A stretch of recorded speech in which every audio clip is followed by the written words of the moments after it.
Ladies and gentlemen, here to share his vision and his perspective on the importance of mobile technology in the developing world, please welcome founder of the William J. Clinton Foundation and 42nd President of the United States, President Bill Clinton.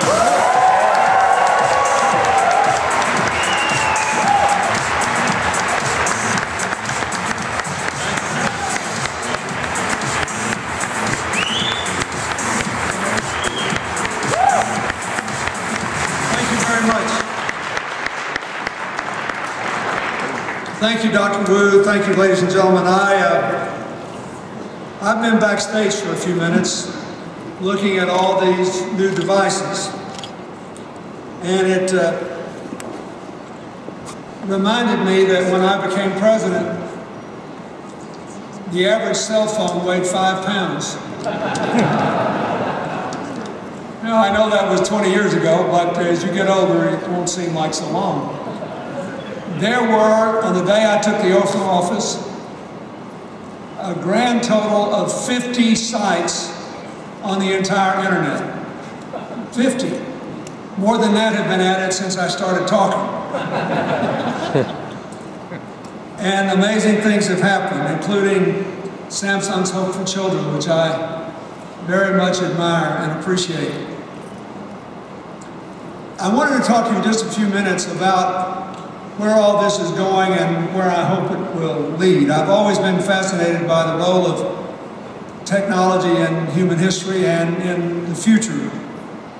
And when I was president and the internet was just beginning to boom, and information technology generated so much of our employment, 8% of our employment, but more than 20% of our job growth and more than 25% of our income growth, I did what I could to keep the internet free for speech and for commerce, to spread its reach throughout the United States and around the world, and to symbolize things. Believe it or not, I think that it's one of the things that can help us both to improve the quality of health care and to slow the rate of increase, which if we don't do it, will consign the United States to a very bleak economic future. We simply cannot afford to keep spending $1 trillion more a year on health care than we would spend if we had any other country's system in the world.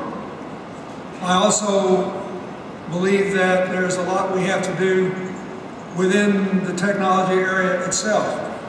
South Korea is now #1 in the world in computer download speeds. We have fallen to 15th. Our speeds are about 1/4 theirs. And that's largely, it's misleading because it's a big country, and in several places we're highly competitive and in other places we fall off the map. We need to see the internet as part of our global commitment to infrastructure. And I hope that there will be an infrastructure bank set up in the United States this year, and I hope part of its commitment will be to guarantee universal broadband access at competitive speeds. I spend most of my time, however, as you saw from the film, in parts of the world where people don't even take basic systems for granted. I mean, you're all here thinking about all these new apps, but think about all the basic things we're taking for granted.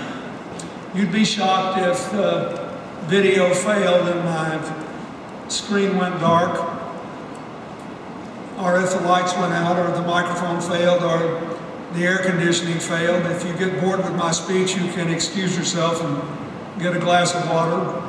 I spend a lot of time in parts of the world where people can't take any of that for granted. And in those places too, technology can be profoundly important. A couple of years ago, the United Nations reports talked about how mobile technology has done more to lift the poor than any other technology in history.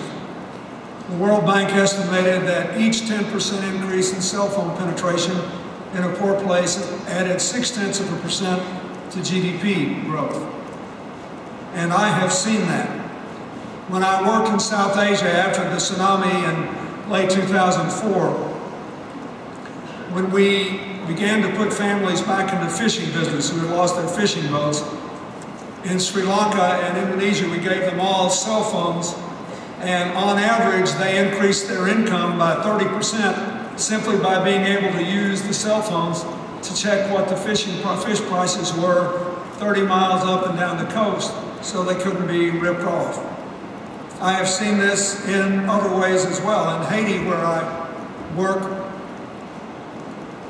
even before the earthquake in late 2010, or early 2010, excuse me, we had only 10% of the Haitians with bank accounts. The banks were making their money off remittances, charging a fee to convert American dollars or other foreign currency into local Haitian lords. And there was almost no consumer banking at all.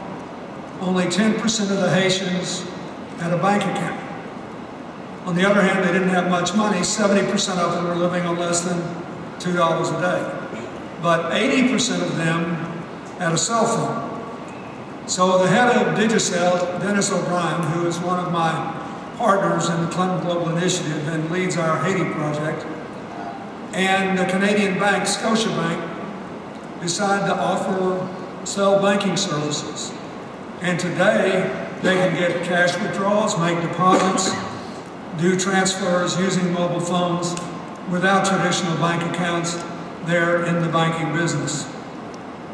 So this is all really exciting to me.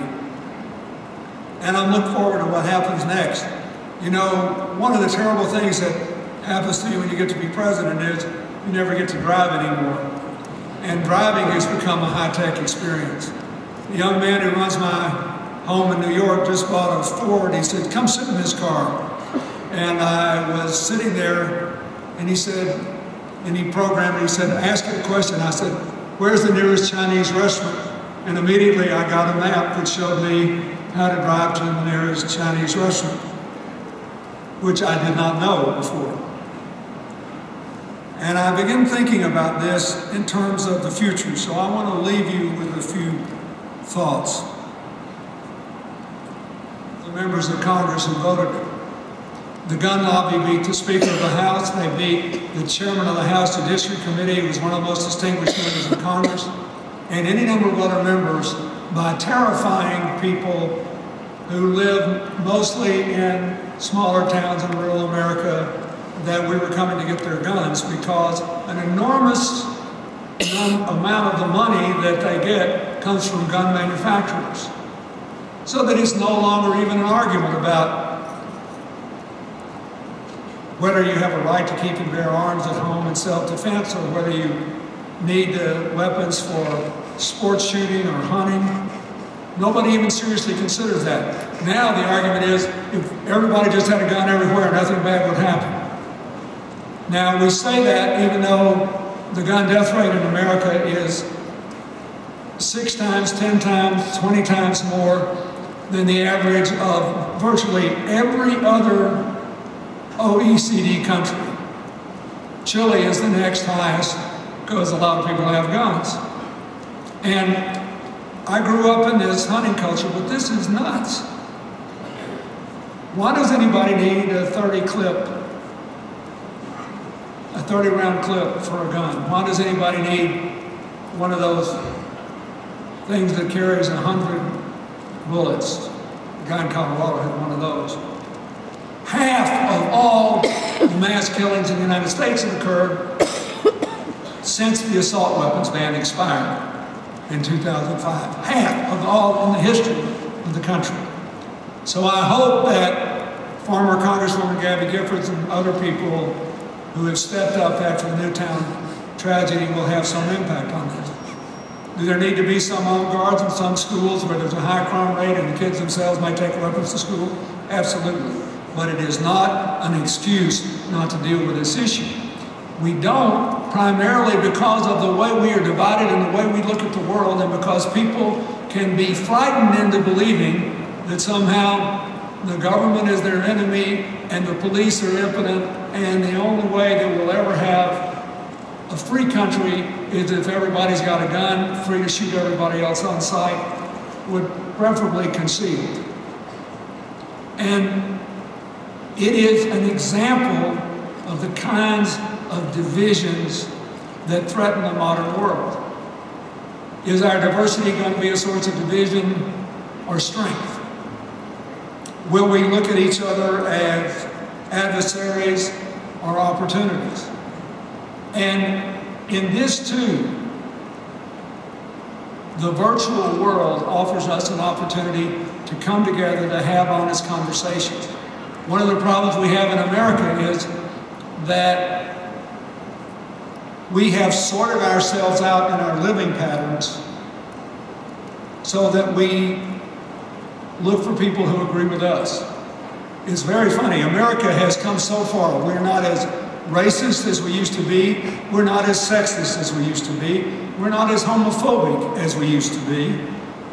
After losing 31 times in referendums, gay marriage prevailed in referendums in this election season.